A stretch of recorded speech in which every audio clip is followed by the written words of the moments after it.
So I think that the question that you always raise is when you get like a Captain Marvel film directed by Anna Boden and Ryan Fleck, and you look back at their previous work, you know, you mentioned Half Nelson and Mississippi Grind. I was just looking back at my review of Mississippi Grind, and which of course stars Ben Mendelsohn, and the way that that film is very tactile. It's very much about the space that this thing happens in. It's got a very sort of 70s feeling. California Split, Five Easy Pieces.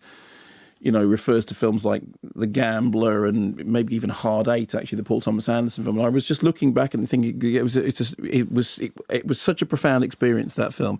And then what happens is you take that and you bring it into the Marvel world. And the question is always, in that tussle, in that give and take, who has the upper hand? I mean, they were talking there about Taika Waititi and Ryan Coogler being people that were brought in, specifically to inject that unique thing that they have into the Marvel Universe. And I think that when this kind of collaboration works the best, it's that you've got something that's a great big, behemoth, but you manage to bring in something which is new and fresh and invigorating. I think in the case of Captain Marvel, for me, it's a sort of 50-50 draw. I think that there are things in it that I like very much that are absolutely to do with Anna Boden and Ryan Fleck. And I think there are things in it that feel much more like it is the formula, it is the franchise moving forward. And I would have liked it to be more quirky, more odd, more in the realm of Mississippi Grind. But I also understand that I'm a 56-year-old man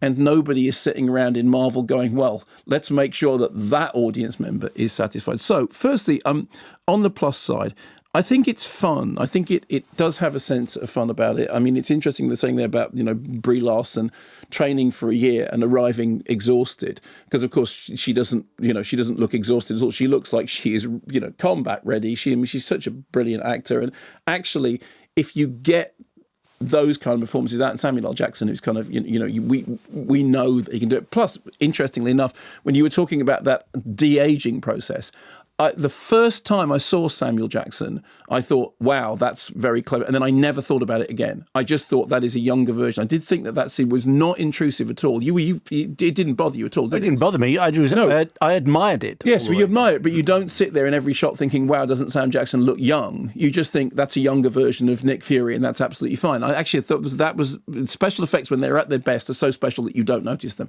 And I noticed it at the beginning, and I didn't notice it after that. I think that, for me, I like all the sort of retro stuff. I like the 90s stuff. I like the constant repetitive gag about CD-ROMs. And what's it doing? It's loading.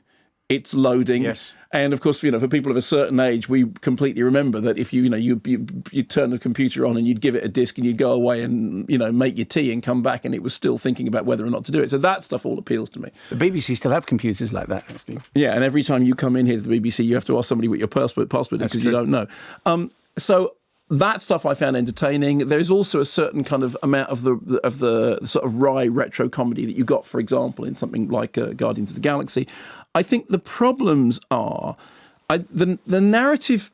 The narrative is not as clearly told as perhaps it could be. I mean, one of the problems, and you had this even in just setting up the interview, is identifying who is what at any one point of the thing. Because when you'd done the introduction, you immediately said, of course, she's not that at that point. Yes, because I introduced it by saying Brie Larson is Captain Marvel, which she isn't to that point. Annette Bening is Marvel, and she kind of isn't. So, but that's why. So, there are sort of complex threads going on here. And always the key to these things is how well do the filmmakers lead us through those complex threads, which fit into all the other movies. And, regardless of how independently something stands, they do have to tie into the rest of the world. It was interesting when Ryan Fleck said, I think this is a standalone movie. My feeling is that it is definitely a part of the rest of the universe, and I think I'm not entirely sure that it stands alone in the way that some of the other movies do. I also think comparing it to, for me, comparing it to Wonder Woman, I mean, I thought Wonder Woman had more brio about it, had more sort of more of a kind of visceral feel to it. But that said, I kind of, I enjoyed it enough. I thought the jokes were funny. Some of them were over-laboured, but that's fine. I did laugh. What I didn't feel I didn't feel that it was magical particularly. I didn't feel at any moment that I was completely swept up in it. Although I do also understand that, as I said when I was reviewing Avengers Infinity War, I don't have as much invested in this world, partly because of my age, partly, I'm just not as invested in the Marvel world as the core fans are. So bear in mind, if I say it didn't sweep me up, it didn't capture me in its magic, that may be as much a function of me watching it and thinking, to conclude, I thought it was fine. I think Brie Larson is good. I think there are moments in which you see the sparkle of the film that those filmmakers have made before. I wanted more of that. I wanted it to be odder, to be stranger, to be more out there. I think as it is, it's perfectly fine. And I have seen enough superhero movies that I didn't find were perfectly fine.